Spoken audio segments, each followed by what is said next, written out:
A traumatizing serial killer and rapist terrorized the entire state of California for years, committing at least 13 murders before seemingly coming to an end 40 years ago. Not knowing who committed the crimes caused long-term emotional harm to victims and their families. On April 24, 2018, that changed. At a press conference, Sacramento County Sheriff Scott Jones stated, "My detectives arrested Joseph James DeAngelo, 72 years old, in a perfectly executed arrest. Using surveillance and discarded DNA, police were able to match DeAngelo's DNA to evidence from the investigation." According to a report that was published by USA Today, police investigators were able to narrow the search through matches to relatives of the person with the mystery DNA by using trees, even though they were not officially acting as police detectives. Instead, they were submitting the DNA of someone they believed to be the suspect to Ancestry.com as a regular customer of the genealogical research site. Questions are being raised by this use of Ancestry.com. In a story distributed by the Associated Press, Steve Mercer of the Maryland Office of the Public Safeguard said their major areas of strength aren't regulations to hold police back from savaging lineage data sets. According to Mercer, those who submit DNA for ancestry testing have fewer privacy protections than convicted offenders whose DNA is contained in regulated databanks and unwittingly become genetic informants on their innocent family. However, Californians are also in a state of shock and relief following DeAngelo's arrest. Between 1975 and 1986, he is thought to be responsible for more than 120 residential burglaries, 13 murders, and 50 rapes. Jennifer Carroll, the daughter of Lyman and Charlene Smith, who was killed in 1980, said she had long thought that the person who bludgeoned her father and stepmother to death had probably died in the following decades, according to an interview published in the Los Angeles Times. She stated, "It was an overwhelming revelation to discover that he was not only alive but also living among them in Sacramento." Carroll stated to the media, "I thought he was dead the whole time. I had divided it up. However, it is unbelievable to learn that he has been in Sacramento, where my entire family resides. How can he have just been here?"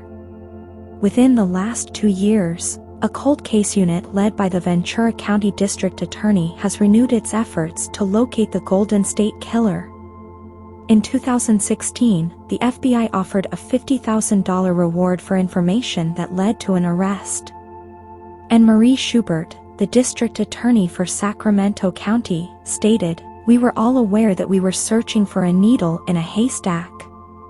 Authorities first established a connection between a series of rapes that occurred in a region east of Sacramento in 1976 due to their proximity to one another.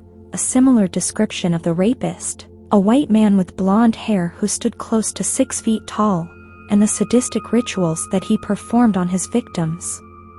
His targets were women who stayed at home by themselves or with children. The suspect then raped women while their husbands were present, killing both of them. The Washington Post's headline described DeAngelo as a suburban grandfather to his neighbors, who claimed that he kept to himself and occasionally yelled at others for minor infractions like mowing their lawns too early in the morning, but gave no indication of anything more frightening. Some claimed that he showed an interest in model airplanes. He was the father of 3 daughters and had a number of grandchildren. In the 1970s, DeAngelo worked as a police officer in Auburn, California. However, he was fired after being accused of stealing a hammer and dog repellent from a store. After 27 years at a Save Mart grocery store distribution center, the chain confirmed that he retired last year. This year, the true crime book I'll Be Gone in the Dark, The Golden State Killer sparked public interest in the case. Michelle McNamara wrote one woman's obsessive search for the Golden State Killer, but she died in April 2016 before finishing it. After her death, a journalist and researcher hired by her husband, the comedian Patton Oswalt, finished the book, which came out in February 2018. It was believed that the Golden State Killer followed his planned victims' movements. He spoke in a whisper of rage while wearing gloves and a mask. At the time, they thought he had training in the military or law enforcement.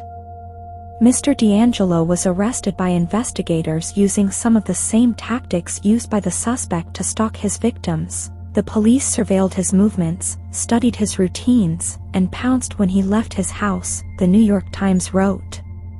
The arrest of D'Angelo in 2018 marked the conclusion of more than 40 years of investigation in a case that, according to authorities, was finally solved by comparing DNA evidence from the crime scene to information on genealogy websites that track ancestry.